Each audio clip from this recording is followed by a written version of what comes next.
Nunca supe exactamente cuándo comenzó todo, pero ahora puedo sentir que la vecindad ya estaba enferma desde antes. Como si algo escondido, algo viejo y silencioso, hubiera estado respirando bajo los ladrillos desde mucho tiempo atrás. Yo siempre pensé que el único peligro eran los regaños, los zapatos volando o la desesperación de no tener que comer, pero aquella mañana descubrí que había miedos más profundos, más oscuros, que se arrastraban por las paredes con un sonido que solo yo parecía escuchar. Desperté antes de que amaneciera. El cielo aún no mostraba ni una línea clara, y sin embargo la vecindad estaba llena de una especie de resplandor opaco, como un brillo muerto, como si la luz no viniera del sol, sino de algo que se agitaba dentro de los cuartos vacíos. Sentí un escalofrío desde los pies hasta la nuca, y por un momento pensé que había vuelto a tener esas pesadillas en las que alguien caminaba detrás de mí, con pasos que no dejaban sombra. Pero no estaba soñando. Todo era real, y era peor. Caminé hacia el patio central con cuidado. El suelo estaba húmedo, pero no como cuando llueve. Era una humedad fría, demasiado fría, que parecía salir desde adentro de las piedras. Olía a tierra vieja, a metal oxidado y a algo más que no logré identificar. Una especie de aroma pesado, casi dulce, que me revolvió el estómago. Cuando pasé frente al barril, me detuve. Siempre había sido mi escondite, mi hogar, mi refugio. Pero esa madrugada el barril parecía diferente. Como si estuviera respirando, como si cada tablón se moviera muy lentamente, exhalando un aire denso que me obligó a dar 2 pasos hacia atrás. Entonces escuché algo. No eran voces, no exactamente. Era más bien un murmullo profundo, una vibración que venía del suelo y subía por las paredes. Un sonido grave, constante, como si la vecindad estuviera hablando en un idioma que ninguno de nosotros había escuchado antes. Me quedé quieto, inmóvil, sintiendo como aquel ruido apagado golpeaba dentro de mi pecho, lento pero firme, como un tambor lejano. Fue en ese momento cuando vi una sombra cruzar el corredor del fondo. No sé describirla bien. Era humanoide, sí, pero no caminaba como las personas. Se movía con un temblor extraño, como si sus rodillas no doblaran en la dirección correcta. Y aunque no tenía rostro, o quizá no pude verlo por la oscuridad, supe que estaba consciente de mi presencia, que sabía que yo lo estaba observando. Lo supe porque se detuvo. Y aunque la sombra no tenía ojos, sentí cómo me miraba. Me quedé paralizado. El frío se volvió un peso insoportable sobre mis hombros, como si alguien invisible estuviera apoyando ambas manos en mí. En cuanto quise retroceder, un portazo resonó desde el pasillo de la derecha. Y luego otro. Y otro. Como si varias puertas se cerraran solas a la vez. Alguien más había llegado a la vecindad. Me escondí detrás de una de las macetas secas y escuché pasos apresurados. Eran pesados, secos, urgentes. Reconocí uno de ellos. Era el señor Barriga. Siempre caminaba así, como si en cada pisada cargara un saco lleno de preocupaciones. Después escuché otro paso más ligero, más infantil. Debía ser ñoño. Podía imaginarlo sosteniéndose cerca de su papá, temblando. Pero lo que escuché después me puso la piel de gallina. No eran pasos. Era como un arrastre. Como si algo fuera moviéndose detrás de ellos, sin piernas. Un sonido viscoso, áspero, que raspaba contra el suelo de una forma que no se parecía en nada a los ruidos normales de la vecindad. El señor Barriga murmuraba algo, no palabras distinguibles, solo tonos, como si hablara para tranquilizar a su hijo, y aún así ese sonido de arrastre seguía, cada vez más cerca. Quise salir corriendo, pero mis piernas no respondían. No sé cuánto tiempo estuve allí, agarrando la maceta con tanta fuerza, que mis dedos comenzaron a doler. Cuando por fin junté valor para moverme, escuché otros pasos, estos distintos. suaves y elegantes, como si fueran de alguien que tratara de andar sin hacer ruido. Era doña Florinda. Reconocí su manera de caminar, siempre recta, siempre altiva. Y con ella, una respiración entrecortada que solo podía ser de Kiko. Me asomé apenas, lo suficiente para ver que todos se habían reunido alrededor del corredor donde minutos antes había visto aquella sombra imposible. Parecían mirar algo en el piso, algo que no pude ver desde mi escondite. El señor Barriga retrocedió un poco, como si lo que veía lo hubiera paralizado. Ñoño se aferró a su brazo con tanta fuerza que pude notar el temblor incluso desde mi distancia. La respiración de Kiko se volvió más rápida y pesada, casi como un sollozo. Doña Florinda intentó poner una mano sobre su hombro, pero la retiró enseguida, como si hubiese tocado algo que le quemaba la piel. No entendía qué estaban viendo, pero la sensación que emanaba desde el corredor era tan intensa que me hizo sudar frío. Algo estaba mal, muy mal, y lo peor era que nadie decía una sola palabra. Un viento helado recorrió la vecindad. Pero no venía de afuera. Venía desde el interior de los cuartos, como si en cada uno de ellos se hubiera abierto una ventana invisible hacia un lugar donde la luz no existía. Las puertas comenzaron a vibrar suavemente, como si alguien las golpeara desde dentro, pero no con fuerza. Sino con calma, con paciencia, con una cadencia macabra. Y entonces, en medio del silencio absoluto, escuché un ruido que reconocí de inmediato. El bastón del profesor Girafales. Golpeó el suelo 1, 2, 3 veces, muy lentamente, acercándose a la entrada de la vecindad. Pero había algo distinto. El ritmo era irregular, torpe, como si el profesor estuviera caminando con dificultad extrema. O como si no fuera él quien sostenía el bastón. Lo escuché detenerse justo frente a la entrada del patio. Un segundo después, las luces del amanecer se apagaron por completo, como si una nube negra hubiera descendido sobre todos nosotros. Me atreví a levantar la mirada. Y ahí estaba. No sé si era el profesor. No sé si era una sombra. No sé si era algo que había tomado su forma. Pero lo que vi hizo que mi corazón dejara de latir por un instante. Había una presencia alta, inclinada de manera extraña, como si sus articulaciones no encajaran en su cuerpo.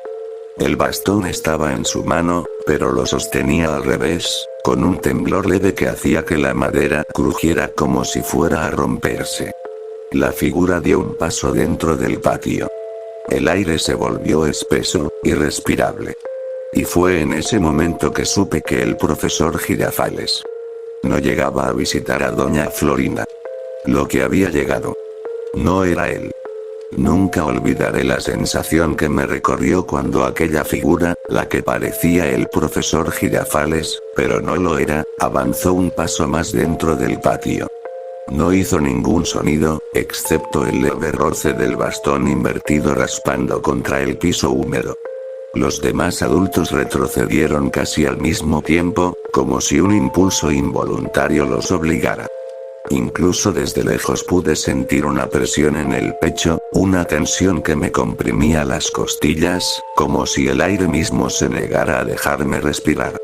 La figura inclinó la cabeza, muy lentamente, demasiado lentamente, hasta que quedó ladeada de una forma antinatural, como si el cuello fuera flexible o estuviera roto desde antes. Aún sin tener un rostro que pudiera distinguir, sentí claramente que fijaba su atención en todos nosotros. Y luego, que se detenía en mí. Era como si aquella cosa supiera que yo había sido el primero en verla, como si yo hubiera despertado algo al caminar por la vecindad antes del amanecer. De repente, el ambiente se volvió aún más pesado, como si una fuerza invisible hubiera empujado todo el patio hacia abajo. Sentí que mis piernas flaqueaban, pero no me atreví a moverme. El frío aumentó tanto que pensé que el suelo se congelaría bajo mis pies. Los ladrillos comenzaron a emitir un crujido suave, parecido al sonido de un hueso seco que empieza a quebrarse. Los adultos, tensos, miraban a la figura, pero ninguno podía dar un paso hacia adelante. Era como si todos estuviéramos atrapados dentro del mismo sueño oscuro del que no había salida. Entonces ocurrió algo peor. El bastón, sostenido con ese temblor inquietante, comenzó a hundirse lentamente en el suelo. No lo levantó ni lo clavó con fuerza. Simplemente se fue hundiendo, como si el piso fuera una superficie blanda, casi líquida, que aceptaba su entrada sin resistencia. Mientras descendía, el patio entero vibraba con un murmullo grave, un sonido que parecía venir de las paredes, de los techos, de los cuartos vacíos. Como si la vecindad entera lo estuviera absorbiendo. Y con ese murmullo, vinieron las imágenes. No eran visiones completas, apenas destellos en mi mente. El profesor Girafales entrando a la vecindad la noche anterior, una sombra siguiendo sus pasos sin que él se diera cuenta, un susurro que lo alcanzaba mientras caminaba por el pasillo hacia la casa de doña Florinda, y luego un vacío. Un vacío profundo, insondable, que parecía haberlo tragado sin dejar rastro. No vi violencia, no vi lucha, solo una especie de disolución silenciosa, como si algo lo hubiera despojado de todo lo que lo hacía humano. Y lo que había quedado atrás era lo que ahora teníamos enfrente. Una cáscara, un eco, un reflejo distorsionado. La figura dio un nuevo paso hacia adelante. El señor Barriga cayó de rodillas. Ñoño, temblando, se abrazó a él. Vi los hombros de don Ramón tensarse mientras retrocedía, como si supiera que no había nada que pudiera hacer. Doña Florinda llevaba una mano al pecho. Parecía incapaz de respirar. Kiko apretaba los puños al borde de las lágrimas. Yo quería correr. Quería esconderme en mi barril y cerrar los ojos y pretender que nada estaba pasando. Pero sabía que no serviría. Algo dentro de mí lo entendía. Aquello no estaba buscando a los adultos, no estaba buscando a Kiko, ni a Ñoño, ni a don Ramón. Me estaba buscando a mí. No sé por qué. No sé qué vio en mí. Pero lo sabía. La figura alzó una mano. La extremidad temblaba de una forma errática, como si estuviera compuesta de pedazos que nunca debieron unirse. Desde donde estaba, podía ver que sus dedos parecían demasiado largos, demasiado finos, como ramas secas al borde de quebrarse. Al extender la mano, el aire a mi alrededor se enfrió aún más, y pude ver una ligera neblina escapando de mi boca al exhalar. Todo a mi alrededor se ralentizó. Incluso los latidos de mi corazón sonaban cada vez más distantes. Entonces lo escuché. No era una voz. No eran palabras. Era un pensamiento que no era mío, entrando en mi cabeza sin mi permiso. Un impulso, una orden silenciosa, una sensación que no entendía y que no quería entender. Era como si la figura me invitara a acercarme, como si quisiera que yo diera un paso hacia ella. Como si necesitara algo de mí.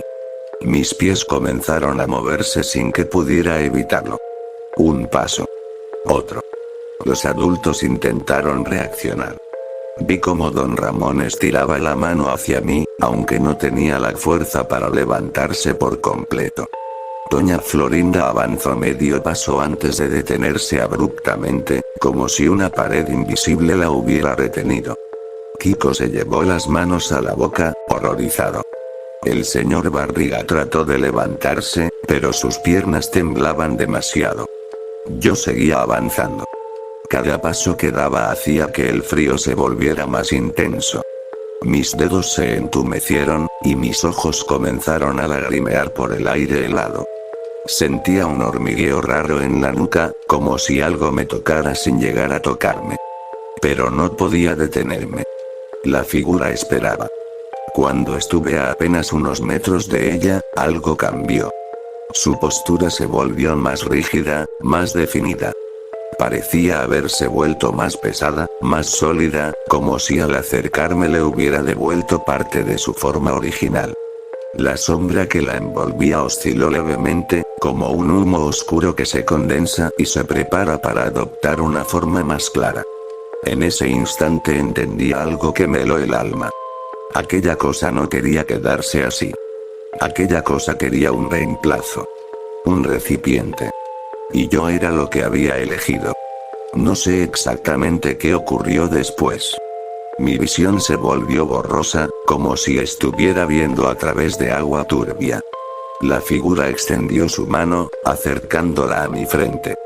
Sentí un tirón en mi mente, una fuerza que tiraba de mis pensamientos, de mis recuerdos, de mi esencia misma. Como si estuviera intentando abrir algo dentro de mí. Y entonces la vecindad gritó. No las personas. La vecindad. Las paredes vibraron. Las puertas se azotaron. Las ventanas temblaron con un estallido que me dejó sordo por unos segundos. El suelo se partió apenas un poco, lo suficiente para soltar una exhalación profunda que olía a humedad antigua, a abandono, a algo que nunca debió ser liberado. La figura se detuvo. Retrocedió apenas un paso, como si la propia vecindad la rechazara. Pero no me soltó.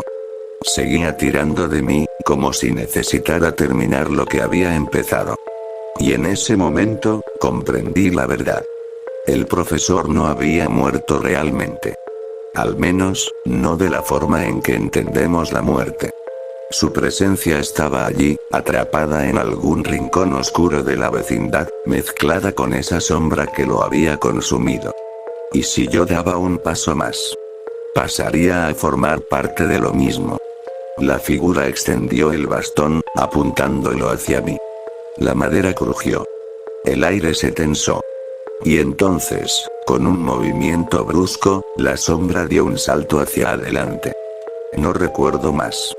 Solo sé que desperté dentro de mi barril, con el amanecer iluminando tenuemente el patio. Los adultos ya no estaban. No se escuchaba ningún sonido, salvo el eco lejano de algo moviéndose debajo de la tierra. La vecindad parecía normal. Pero no lo era. Algo en mí había cambiado. A veces, cuando cierro los ojos, veo la figura del profesor de pie en la entrada del patio, esperándome. Otras veces, escucho el bastón raspando desde los pasillos vacíos. Y en noches muy silenciosas, siento una mano fría apoyarse en mi hombro. Creo que no logré escapar del todo. Creo que parte de esa sombra sigue dentro de mí. Y la vecindad. La vecindad parece estar esperando que alguien más despierte antes del amanecer.